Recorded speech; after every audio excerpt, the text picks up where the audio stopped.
자, 생명과학원 사람의 물질대사, 이 물질대사와 건강, 소수노배 파트를 배워보겠습니다. 자, 여기는 이제 소수노배 파트인데 소화계, 순환계, 호흡계, 배설계, 통합작용 이런 쪽이고, 자, 첫 번째로 소화계부터 정리를 해보도록 할게요. 소화계. 자, 소화계 그러면 그렇습니다. 음식물들 분해하고 하는 거예요. 그래서 우리가 이제 영양소를 먹으면 바로 흡수할 수가 없어요. 영양소 크기가 너무 커서. 뭐 깍두기 같은 게 세포로 들어가면 세포 터질 수 있기 때문에 이 영양소를 작은 분자로 쪼개야 됩니다.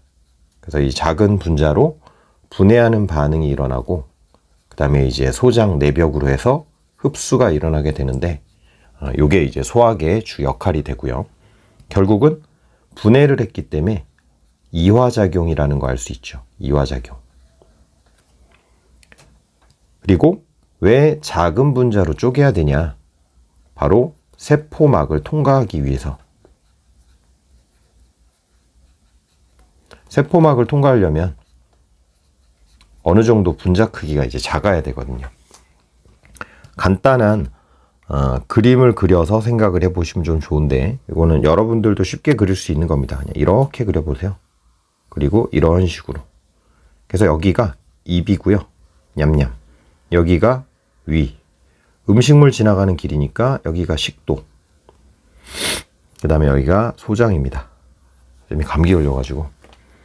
자, 그 다음에 여기는 간이에요. 그리고 요런 데 있는 부위는 이제 쓸개입니다. 쓸개. 그리고 요쪽에 연결된 거, 요거는 이자예요. 그래서 요 정도 그림 그려볼 수 있으면 되고요. 지금 이제 여기서 입에서 식도로 음식물이 이동을 하고 먹으면 식도에서 위로 가겠죠. 그리고 위에서 소장으로 가죠. 이자로 가는 게 아니라. 그래서 입, 식도, 위, 소장까지가 바로 소화관입니다. 실제로 음식물이 이동하는 경로. 그래서 소화관과 소화기관이 다르니까 조심하셔야 돼요. 소화관은 음식물이 실제로 이동하는 경로예요.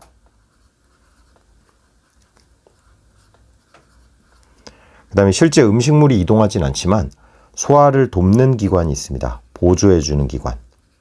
그래서 이 소화를 돕는 기관을 부속기관이라고도 하는데, 바로 이제 체크되지 않았던 간, 쓸개, 이자가 되겠어요. 그래서 간쓰리, 싹쓰리, 간쓰리. 그래서 간, 쓸개즙. 간에서 이제 쓸개즙을 만들고, 쓸개즙은 이제 쓸개가 저장하고, 이자는 이제 소화액들을 만들거든요. 아라트, 아밀레이스, 라이페이스, 트립신. 그래서 그런 내용이 되겠고, 요 타이밍에 간의 기능을 좀 기억해 놓고 가면 좋습니다. 간의 기능. 그래서 요거를 이제 친구한테 물어보는 거예요. 한 친구한테. 야, 간의 기능이 뭐야?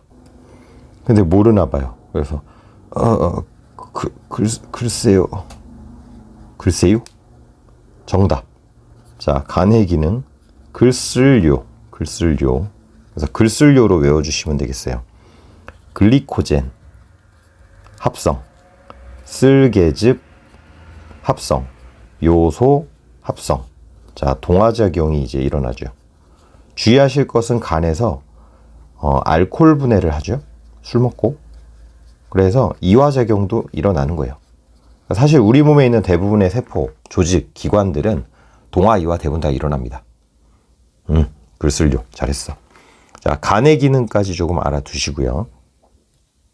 자, 그 다음에는 이제 3대 영양소의 분해 과정을 알아야 되는데, 3대 영양소는 그래도 비교적 익숙하죠. 탄단지죠. 탄단지. 그래서 이제 3대 영양소가 이제 분해되고 어디로 흡수되는가, 요걸 좀 알고 계셔야 되는데, 일단은 탄수화물, 탄단지에서 탄수화물, 그 다음에 단백질, 그리고 실제 지방은 지질이라고 하는 물질이 세 종류로 나눠지는데, 그 중에 하나가 바로 중성지방이에요. 자, 탄수화물은 실제로 여러 종류가 있습니다. 근데 보통은 이제 여러분들이 녹말하고 설탕 정도 알고 계시면 될 것 같아요. 자, 그러면 조심할 게 녹말은 다당류예요. 다당류. 설탕보다 더 포도당들이 많이 결합되어 있는. 그리고 설탕은 단당류 2개가 붙어 있는 이당류입니다. 이당류. 실제로는 이제 녹말이 더 복잡한 놈이에요. 자, 그럼 녹말이 이제 분해되면 포도당들이 나오게 되는데, 원래는 중간에 엿당 과정이 있는데 그냥 최종 산물만 말씀을 드리고 있어요. 그래서 녹말이 엿당으로 분해됐다가 최종적으로는 이제 포도당들이 나오게 됩니다. 포도당이 여러 개 나오게 되고, 설탕 같은 경우는 이당류라서 분해가 되면 과당이 이제 꿀 같은 거예요. 그리고 포도당이 나옵니다. 녹말이 더 큰 크기예요. 크기가 더 큰 설탕보다 더 고분자라는 거 좀 주의하셔야 돼요. 포도당 하나만 나온다고 오해하시면 안 되고요. 그 다음에 이제 단백질 같은 경우도 분해 과정이 다양한데 중간중간 여러 과정 거치고 최종 산물이 바로 뭔지 이제 알고 계시면 되는데, 바로 아미노산입니다. 아미노산. 그리고 이제 지방 같은 경우는 외우기가 좀 어렵다 하는 친구들은 지방은 약간 기름을 연상하세요. 기름. 그럼 기름은 이제 후라이팬에 두르면 지글지글 소리가 나잖아요. 지글지글, 지글지글. 이 소리 뭐노? 뭐 만들고 있지? 자, 이런 느낌으로. 그래서 지방은 지글지글. 최종 산물로 분해가 된다 그러면 지글지글. 그래서 지방산과 모노, 글리세리드라는 걸로 분해가 됩니다. 그래서 지방은 그냥 최종 산물이 아니라 요 한 단계를 거치면 바로 분해되는 거예요. 그래서 이렇게 이제 포도당들과 아미노산들은 수용성 양분들, 지방산, 모노글리세리드 이런 것도 이제 지용성 양분이라서 소장 내에서 이동하는 이제 경로가 다른데, 그 과정은 이제 요 그림을 참고해서 볼게요. 자, 요게 지금 이제 소장을 자른 거예요. 소장을 자른. 근데 이 소장이 내 안쪽, 쿠키런. 소장 쿠키런 생각하면 됩니다. 영양소들 달려. 그래서 이제 이 소장 내벽을 잘랐을 때 여기를 이제 확대한 모습이라고 생각하시면 돼요. 여기를 확대한 겁니다. 그러면 포도당, 과당, 아미노산 이런 수용성 양분들은 지금 요 소장의 융털에 요 볼록볼록한 부분들이 표면적을 넓히는 구조예요. 그래서 이제 융털이라고 부릅니다. 융털. 소장의 융털. 그래서 표면적을 넓히는 구조물인데, 수용성 양분들은 이렇게 해서 요 가는 모세혈관 쪽으로, 이쪽으로 이제 흡수가 됩니다. 수용성 양분들은. 그래서 수용성 양분들은 모세혈관으로. 지용성 양분들 같은 경우는 요 가운데 있는 굵은 곳, 그래서 여기를 암죽관이라고 그래요. 암죽관. 자, 그리고 요거는 이제 림프관이고요. 그래서 림프관은 림프액들이 지나다니는 건데, 나중에 이제 순환계에서 혈관하고 다시 만나게 됩니다. 그래서 이런 건 이제 동맥이고요. 여기는 정맥이고. 자, 소장 내벽에 있는 요런 융털. 자, 융털들이 엄청 많죠. 그래서 얘네들은 이제 표면적을 넓히고 있는 구조예요. 최대한 효과적인 영양소의 흡수를 하기 위해서. 자, 그래서 그림 보고 좀 찾는 거 하실 수 있으면 되고요. 자, 그리고 이제 두 번째로 순환계인데, 자, 순환계도 이름 속에 좀 단서가 있죠. 순환과 관련됐겠죠. 그래서 이제 순환계는 물질을 운반하는 역할을 합니다. 영양소, 노폐물, 여러 호흡으로 얻은 기체들. 그래서 이제 순환계를 구성하고 있는 기관들은 심장이라든지 혈관, 그리고 혈관 내부에 있는 혈액까지.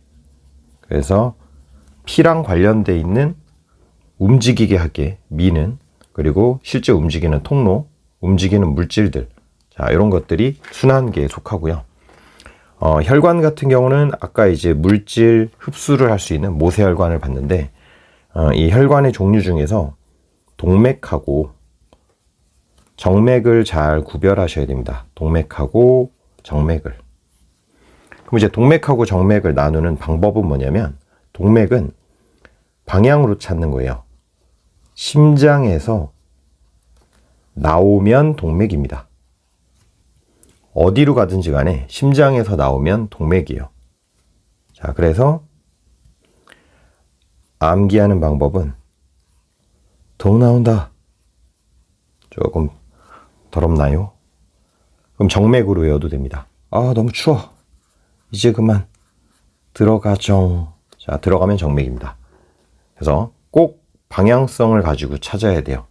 동맥은 심장에서 나오고 정맥은 심장으로 들어가면 정맥입니다. 아우 추워. 들어가정. 자, 그럼 연습을 한번 해볼게요. 자, 심장에서 만약에 간으로 간다고 쳐보면 이름을 이제 만들면 됩니다. 심장에서 나왔으니까 덕 나온다. 동맥인데 간으로 가고 있으니까 간동맥이라고 불러주면 돼요. 자, 심장으로 들어가는 것도 연습을 한번 해보면 폐에서 만약에 심장으로 간다. 자, 심장으로 들어가니까 들어가정, 정맥인데 폐에서 심장으로 갔으니까 폐정맥. 그래서 정맥은 출발지가 앞에 들어가는 거고 동맥은 목적지가 앞에 들어가는 건데 중요한 건 심장을 기준으로 판단한다. 이것만 잘 생각하면 뭐 그렇게 어렵지 않게 구별할 수 있습니다. 그래서 동맥, 정맥 요거는 혼동하시면 안 되는 거예요. 그럼 이제 혈관 자체는 총단 면적은 실제로 가늘고 그다음에 혈류 속도가 느리지만 이 총단 면적은 모세혈관이 제일 넓어요. 모세혈관이. 왜 모세혈관이 이제 제일 총단 면적이 넓어야 되냐? 혈액이 시간당 지나가는 부피가 정해져 있기 때문에 총단 면적이 크면 혈액의 흐름, 혈류 속도가 느릴 수가 있죠. 따라서 물질 교환에 유리합니다. 세포나 여러 조직들하고 물질 교환을 해야 되는 게 이제 모세혈관의 특징이기 때문에. 그다음에 심장에서 나와서 동맥 지나서 모세혈관 갔다가 정맥으로 가니까 정맥은 보통 압력이 낮은 편이고요. 자, 그리고 이제 세 번째로는 호흡계가 되겠습니다. 호흡계. 자, 호흡계는 확산은 에너지를 안 쓰는 거예요. 확산으로 기체를 교환하는 우리 몸의 부위로 산소를 얻고 이산화탄소를 방출하는 게 호흡계의 주요 기능입니다.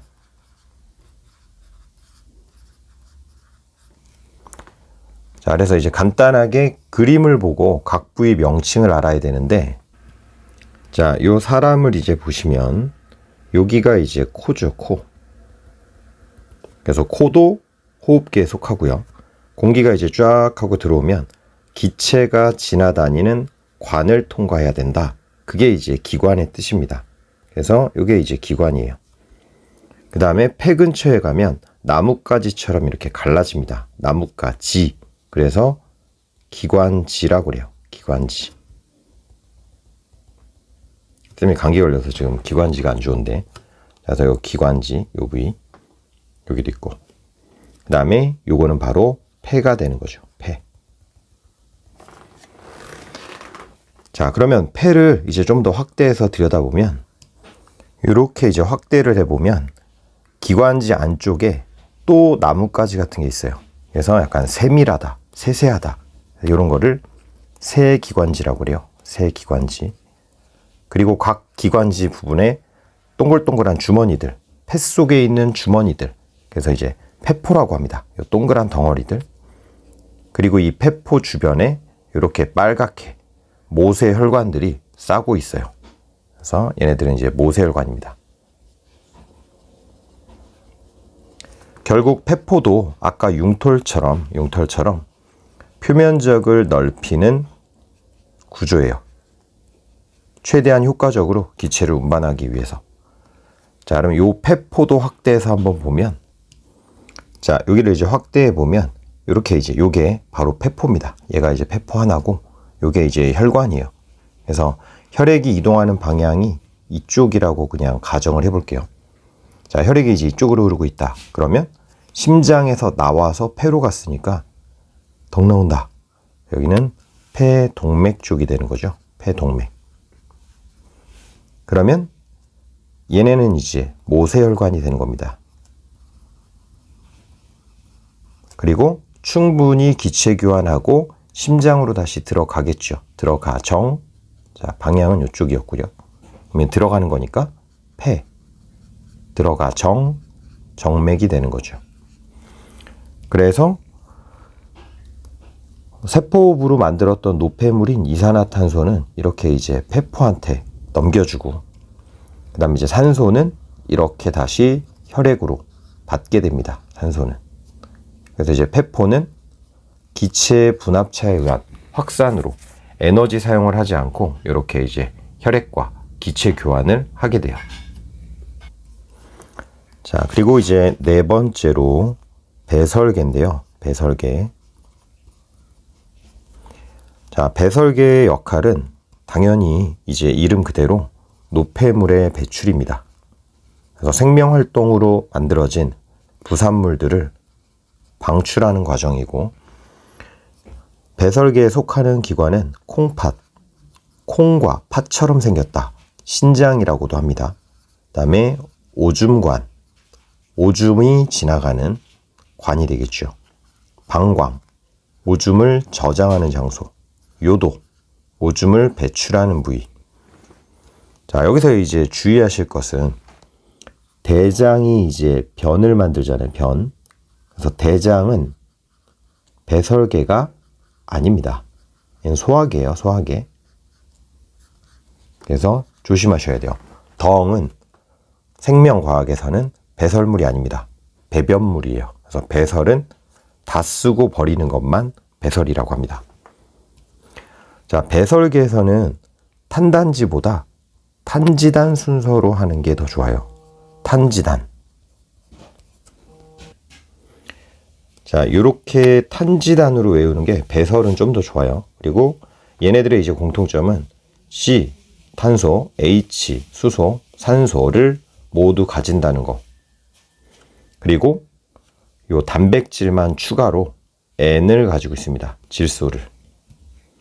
자, 그래서 얘는 이제 탄수화물이고, 얘는 지방이죠. 지방. 에너지 저장하는 형태. 얘는 단백질.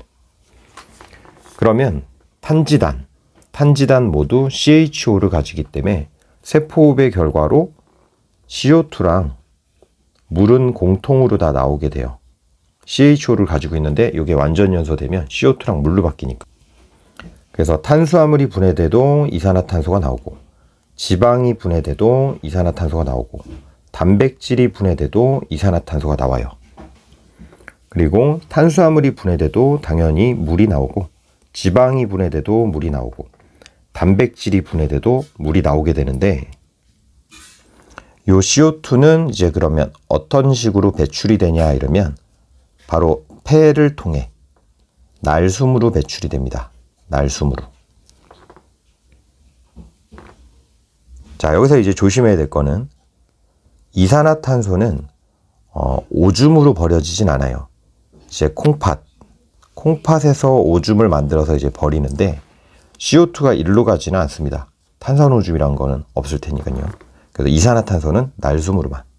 그리고 이제 물은 수증기 형태로 날숨으로도 버려지고, 그 다음에 오줌의 주성분이기도 하죠. 그래서 물로 버려지게 됩니다.